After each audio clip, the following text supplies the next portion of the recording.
वंदे मातरम। नमस्कार, जय श्री राम। एक देश एक चुनाव उसको लेकर के और कैबिनेट का निर्णय हो गया है। मोदी सरकार का इसमें सील ठप्पा लग गया है। अब यह इसी शीतकालीन सत्र में ही उसे लोकसभा में रखा जाएगा। तो एक कदम सरकार अब ठोस कदम आगे बढ़ा चुकी है। इससे पहले सरकार ने रामनाथ कोविंद जी के पूर्व राष्ट्रपति जी के अध्यक्षता में एक आयोग बनाया था जो इस पर अनुशंसाएं करने के लिए नियत किया गया था, और उसने अपनी रिपोर्ट देश की माननीय राष्ट्रपति महोदया द्रौपदी जी मुर्मू को अपनी रिपोर्ट प्रस्तुत कर दी थी सितंबर में। और ये संभावना थी कि ये जल्दी ही हमारे सामने आएगा, और कुल मिलाकर के अब वो हमारे सामने आ चुकी है। उन अनुशंसाओं के ऊपर केंद्र सरकार ने उस पर कैबिनेट की मुहर लगा दी है, और अभी इसी सत्र में उसको रखा जाएगा। हम सबसे पहले इसके कौन सी अच्छाइयाँ हैं एक देश एक चुनाव पर, उस पर चर्चा करेंगे। इसमें नुकसान तो कुछ है नहीं, फिर भी कोई ज़रा बहुत कुछ है तो उनके संशय हम इस एपिसोड में सामने रखेंगे। मैं अपना परिचय हर बार आपको देता ही हूँ, डॉक्टर शंभू सिंह मनहर की गपशप।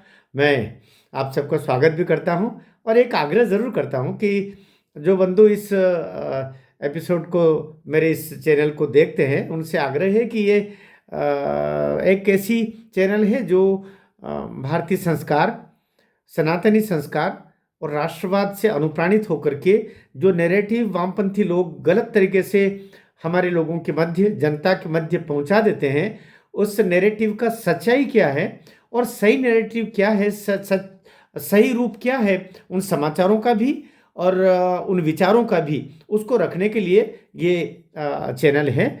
और इससे आप उसको सब्सक्राइब और शेयर और क्या बोलते हैं वो वो आप करेंगे तो अच्छी बात है, नहीं भी करते हैं उससे क्या है, ज़्यादा लोगों तक वो पहुंचेगा। अब इस उम्र में हमें ऐसे चैनल से और तो कोई अपेक्षा है नहीं, और कोई अपेक्षा होनी भी नहीं चाहिए।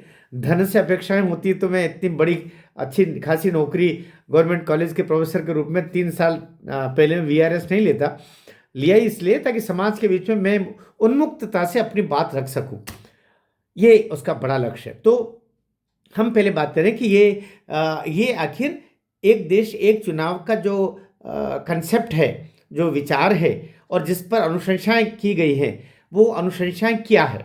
नंबर 1, पहली अनुशंसा कि लोकसभा, विधानसभा और स्थानीय निकाय अर्थात ग्राम पंचायत, हमारी नगर पालिकाएं, नगर परिषदें और नगर निगम, ये जो 3 स्तर हमारे लोकतंत्र के, तीनों जो स्तर है चुनाव के, लोकसभा, दूसरा विधानसभा, तीसरा स्थानीय चुनाव जिसमें ये सब संस्थाओं के आ गए, इन सब के चुनाव 100 दिन के अंतर्गत हो जाने चाहिए, और 5 वर्ष में एक बार चुनाव हो, और ये 100 दिन के अंदर इन सारे काम पूरे हो जाए। 100 वर्ष मतलब 100 दिन मतलब लगभग 3 महीना 10 दिन। तो वैसे भी आज की हालत में लोकसभा चुनाव होते हैं तो लगभग 3 महीना लग ही जाता है। तो उस दौरान जैसे अभी भी उड़ीसा में चुनाव हुए थे, तो उड़ीसा चुनाव, तेलंगाना के चुनाव, कई जगह ऐसे चुनाव होते हैं, तो वो अभी भी हो रहे हैं लोकसभा विधानसभाओं के। लेकिन और देश में जब पहले चुनाव हुए थे 1951-52 में, तब विधानसभा लोकसभा के एक साथ ही चुनाव हुए थे। बाद में स्वर्गीय इंदिरा जी के अपने कुछ आग्रह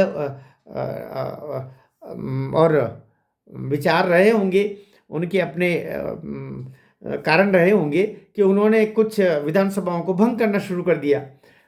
इसी दौरान कुछ लोकसभाओं के भी कार्यकाल पूरे नहीं हुए, तो फिर वो सब अस्त व्यस्त हो गया। फिर जब जो आ रहा है तब वो होता चल रहा है, और ये देश पूरा हर समय चुनावों के रंग में रंगा रहता है। कभी कहीं चुनाव हो रहे हैं, कभी कहाँ चुनाव हो रहे हैं, कभी कहाँ, पूरी मशीनरी इसमें लगी रहती है।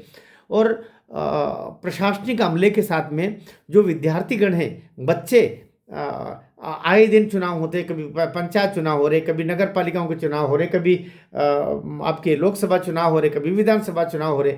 तो वो ये जो आए दिन के चुनाव के कारण से बच्चों की पढ़ाई बहुत प्रभावित होती है, शैक्षणिक गतिविधियां ठप हो जाती है, पूरी मशीनरी उधर लग जाती है, तो धन का व्यय तो होता ही होता है।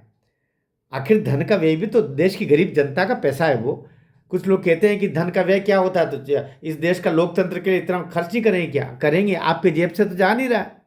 जेब की जिनसे जा रहा है उनसे पूछिए कि 1 रुपया कैसे आता है। बहरहाल, तो ये धन का की बचत, समय की बचत, प्रशासनिक मशीनरी की बचत, आए दिन जो आचार संहिता लगती है उसके कारण से जो सब सारा अमला ठप हो जाता है, विकास के पहिए ठप हो जाते हैं, योजनाएं ठप हो जाती है, वो सब पे रुकेगा और हम बेहतर तरीके से सब लोग काम कर पाएंगे। एक ये बिंदु हो गया, बीच में आ गया था इसलिए क्षमा करेंगे, मैं बोल दिया। तो ये 100 दिन में चुनाव हो जाए इन सब के। अब कैसे होंगे? कैसे यूं होंगे कि सबसे पहले लोकसभा के साथ विधानसभा, लोकसभा विधानसभा के चुनाव हो गए और इन चुनावों के होने के बाद लगभग 100 दिनों के अंदर अंदर ही स्थानीय निकाय के चुनाव हो जाए, अर्थात हमारे ग्राम पंचायत के, नगर परिषद, नगर पालिकाएं और नगर निगम के चुनाव भी हो जाए। इस तरीके से वो प्रथम चरण हो गया, ये द्वितीय चरण हो गया, ये 100 दिन में ये चुनाव का कार्य संपन्न हो गया। अब ये है कि चुनाव होने के बाद में मैं प्रक्रिया बता रहा हूँ जो अनुशंसा में दी गई है, रामनाथ कोविंद जी की अनुशंसा में दी गई, जिसको कैबिनेट ने भी स्वीकार किया है।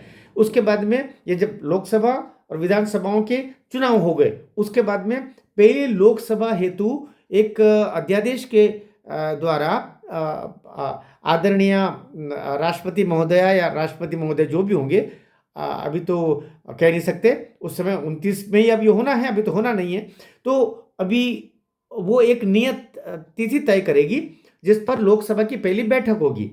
जब लोकसभा की पहली बैठक होगी उसके साथ ही उसके 5 वर्ष की गणना आरंभ होगी और उस के बाद में अगली तिथि से फिर विधानसभाओं की बैठकें और उनकी तिथि शुरू हो जाएगी।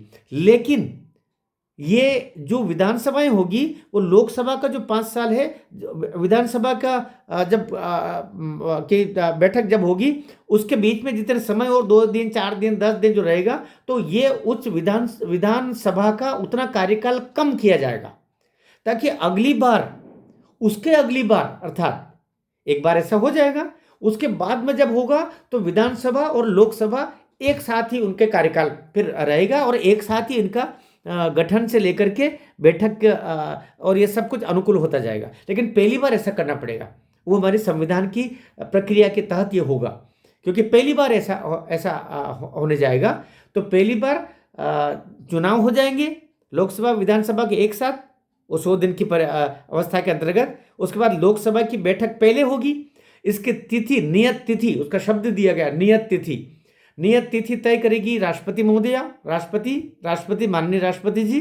और उस तिथि वो बैठक, लोकसभा की बैठक की नियत तिथि होने के पश्चात फिर विधानसभाओं की गठन की प्रक्रिया, विधानसभाओं की बैठकें होगी।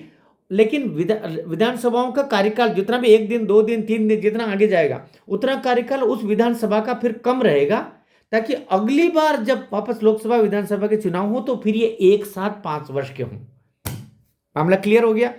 इसके बाद में ये जो बताया गया कि मान लो कभी ऐसा रहा कि पूर्ण बहुमत नहीं आया, ये लोकसभा में भी हो सकता है, विधानसभा में भी हो सकता है, ये अभी जब से इसको लागू करेंगे उसी समय से भी हो सकता है। तो ऐसी अवस्था में अगर त्रिशंकु लोकसभा हो गई या त्रिशंकु विधानसभा हुई, ऐसी अवस्था में या बीच में अविश्वास प्रस्ताव आ जाए, सरकार गिर जाए, तो क्या करेंगे? तो फिर जितने समय शेष बचेगा, जैसे 5 साल का ये रहा, मान लो लोकसभा, विधानसभा भी हो सकती है, उसका मान लो 6 महीने हुई और वो अविश्वास प्रस्ताव आया, सरकार गिर गई, या कि अन्य किसी कारण से त्रिशंकु रहा, सरकार नहीं बनी और वो सरकार भंग हो गई, या जो भी कारण रह गया, भंग तो क्या होगी, सरकार गिर गई और फिर से चुनाव कराने की नौबत आई, तो बचा हुआ जो समय होगा, जैसे 6 महीने चले तो अगली सरकार जो वहाँ बनेगी, चाहे वो लोकसभा हो या विधानसभा, वो अगले 4.5 साल के लिए रहेगी। इस तरह मान लो 3 साल चल गई तो अगले 2 साल ही वो सरकार रहेगी फिर, ताकि फिर जो चुनाव हो तो फिर एक साथ वापस 5 साल के लिए चुनाव होगा। तो पहले मतलब चुनाव साथ में ही होंगे। अगर कोई सरकार बीच में गिर जाती है, अविश्वास प्रस्ताव या किसी भी कारण से कुछ भी होता है, तो और वहाँ पर फिर से चुनाव कराने पड़ते हैं, चाहे वो लोकसभा हो या किसी राज्य की विधानसभा हो, तो बचे हुए समय के लिए ही फिर अगली सरकार चुन के आएगी, और अगला समय जैसे शेष बचा हुआ समय खत्म होने के साथ में वो सरकार का कार्यकाल खत्म हो जाएगा, ताकि अगला फिर 5 साल के लिए फिर से चुनाव हो जाए और फिर लोकसभा और विधानसभा के वापस एक साथ ही हो। तो ये दूसरा और बड़ा महत्वपूर्ण बिंदु। तीसरा बिंदु कि अभी क्या है, दुनिया भर की नामावलियां हैं, ये जो मतदाता सूचियां हैं वो किस्म किस्म के हर 6 महीने में उनके अपडेट हो ही रहे हैं। तो ये 5 साल में एक दफे अपडेट हो, और 5 साल में एक दफे अपडेट होगी तो वो बिल्कुल ग्राम पंचायत और स्थानीय निकाय के स्तर पर होगी। ग्राम पंचायत, नगर पालिका, नगर परिषद, नगर निगम, यहीं से तो कहीं होगा। तो स्थानीय निकायों की जो जो सूचियां बनेगी, और ये सूचियां प्रत्येक राज्य के राज्य चुनाव आयोग के निर्देशानुसार ही, उसी के नियंत्रण में ही ये सूचियां बनेगी। चाहे वो मतदाता सूची हो, फोटो पहचान पत्र हो, वो उसके अनुरूप ही बनना है। वो एक दफे बनेगी और उसी के निर्देशानुसार बनेगी, और उसी आधार पर सारे चुनाव होंगे, और ये 5 वर्ष में एक दफे अपडेट होगी। तो इस तरीके से ये पूरा खाका चुनाव का रखा गया है, ताकि मैं सोचता हूं कि इसमें बड़ी बड़ी चीज़ें आपके सामने सब आई होगी। अब हम कुछ और बातें कर रहे हैं इन चुनावों से। इस तरह करने से देखिए, कांग्रेस विरोध कर रही, अजीब बात लगती है। अरे कांग्रेस वालों भाइयों, राहुल जी, राजा बेटा, हमारे लिए तो बच्चे ही कहना चाहिए कि गजब बात है भाई, किस बात का विरोध कर रहे हो। इस 1951-52 से लेकर के और आगे तक, जो जब तक इंदिरा जी का रोल नहीं शुरू हुआ, उससे पहले सब 2-3 चुनाव साथ साथ ही हुए। लोकसभा और विधानसभा के चुनाव एक साथ होते थे। बाद में इंदिरा जी ने, जब उनके पास में सत्ताएं आई, तो उन्होंने सरकारें, विधानसभा सरकारें गिराने का शौक शुरू कर दिया। उसके बाद में फिर इमरजेंसी, और इमरजेंसी के बाद 77 में सरकार गिरी, फिर 80 में आए, तो फिर 89 में सरकारें गिरी, तो बहुत धाम धड़ाके मचने शुरू हो गए। तो एक साथ चुनाव हो, लोकसभा विधानसभा के, ये तो था ही। हाँ, ग्राम पंचायत और इनका कार्यकाल भी चूंकि कम रहता है, 4 वर्ष का, तो अब ये उनको भी 5 वर्ष किया जाएगा।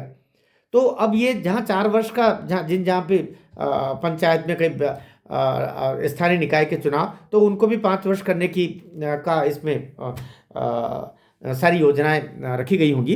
तो अब कुल मिलाकर के बात ये है कि हम एक ऐसे दौर में जाएंगे जहाँ पर केवल लाभ है, धन बचेगा। ये धन, व्हाइट मनी तो सरकार की बचेगी, लेकिन ये जो आए दिन जो नेता लोग अपना काली पूंजी खर्च करते हैं, आखिर वो भी तो काली पूंजी, भी तो देश का ही पैसा है।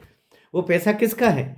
वो पैसा भी आपका और हमारा ही पैसा है, इसलिए वो धन भी हमारा ही है। भले वो नेता खर्च कर रहा है, लेकिन नेता किसी अच्छे काम में खर्च करेगा, विकास के काम में खर्च करेगा, और किसी निर्माण काम में खर्च करेगा, अन्य कोई योजना लेके आएगा, कोई फैक्ट्री खोलेगा, या और कोई धंधे में लगाएगा। तो कुल मिलाकर के उसका पैसा भी ढंग के कामों में। वो ज़माने तो ख़त्म हो गए जब लोग अपने, ये मोदी युग है, अब आपके नोटों को गाड़ के रखने का ज़माना तो ख़त्म हो गया। या तो बैंक में, या फिर बिजनेस में, या फिर सामने आएगा पैसा। तो ये जो काले कुबेर हैं, वो उनको भी अपने धन को बाहर रखने का और सदुपयोग करने का रहेगा, और सारी योजनाएं सही चलेगी। और यहीं से नहीं, कई सारे देशों का अध्ययन, इसमें जो रामनाथ कोविंद समिति जो बनी थी, आयोग बना था, इसने कई सारे देशों का अध्ययन किया है। और कुछ सवाल ये उठाते हैं कि इतने सारे मतगणना कैसे होगी। अरे वो जो अमेरिका है, अमेरिका में 6 महीने तक वोटों की गिनती चलती, और देख रहे हो अभी वोटों की गिनती भी चल रही है। और उधर से राष्ट्रपति, चूंकि निर्धारित जितने चाहिए उतने वोट उसको मिल गए हैं, तो उसको एक तरीके से जीत का सेहरा भी बन गया। 20 जनवरी तक ये चलता रहेगा। अजीब अजीब अजीब गरीब। तो एलन मस्क तो ये बोला भी सही कि भारत से सीखो। एलन मस्क अभी बोला है अमेरिका में, अपने चुनावों को देख करके बोले, भारत से दुनिया को सीखना चाहिए, अमेरिका को सीखना चाहिए। एक दिन में 64 करोड़ वोटों की गिनती करके और उन्होंने परिणाम दे दिए, और हम अभी गिन ही रहे, एकम 2 दिन 4 दिया 8 5 6 11 15, यही चल रहा। तो हम भारत चुनाव प्रक्रिया में, लोकतांत्रिक व्यवस्था में, मतदान प्रक्रिया में बहुत आगे है। और अभी कई सारे प्रांत, अभी जैसे आज मोदी जी बोल रहे थे संसद में कि अपना उड़ीसा का और तेलंगाना के चुनाव अभी विधानसभा के साथ साथ हुए कि नहीं हुए, सफलतापूर्वक हुए, लोकसभा विधानसभा एक साथ हुए, तो पूरे देश में क्यों नहीं हो सकते? और फिर कैसे करोगे कैसे करोगे? ये वही लोग हैं जो कहते थे कि ये जो डिजिटल लेन देन शुरू करेंगे, तो डिजिटल तो कैसे, गाँव में तो मोबाइल नहीं है, वहाँ तो इंटरनेट नहीं है। आज से 10 साल पहले जब मोदी जी डिजिटल ट्रांजैक्शन को लेके आए थे, मोबाइल नहीं आपकी सरकार है कहकर के मोदी जी बोल रहे थे, तो यही राहुल गांधी जी तब मजाक उड़ा रहे थे। आज वही सब पिछलग्गू बन के सारे सिस्टम के साथ में जुड़ गए हैं। तो कुल मिला करके विज्ञान से आंख मिला करके और विज्ञान को दबा करके आगे चलना ही आज की नियति है। हम पीछे कब तक रहेंगे? इसलिए मुझे लगता है कि ये अगर और आप लोगों से भी मेरी प्रार्थना है कि इसका बढ़ चढ़ करके आप इसका साथ दें। अभी ममता दीदी भी इसके खिलाफ जा रही है, तो कांग्रेस तो खिलाफ जा ही रही है। कांग्रेस तो पूरी मति भ्रष्ट हो गई है। कोई भी अच्छा कार्य हो रहा है तो उसको विरोध करना। एक अजीबो गरीब स्थिति से, अजीब तरीके की गरीब स्थिति से कांग्रेस गुजर रही है। तो तो अभी उससे निकलना होगा। और एक देश एक चुनाव का जो ये एक कुंभ से पहले का एक पावन कुंभ मोदी जी ने अमृत कुंभ रख दिया है। इस अमृत काल में, संविधान का अमृत काल है, इसमें रखा है। इसमें पूरे देश का इसमें लाभ है और दुनिया एक टकटकी लगा करके भारत की ओर देख रही है। हमें इसकी तरफ आगे बढ़ना चाहिए। भारत माता की जय।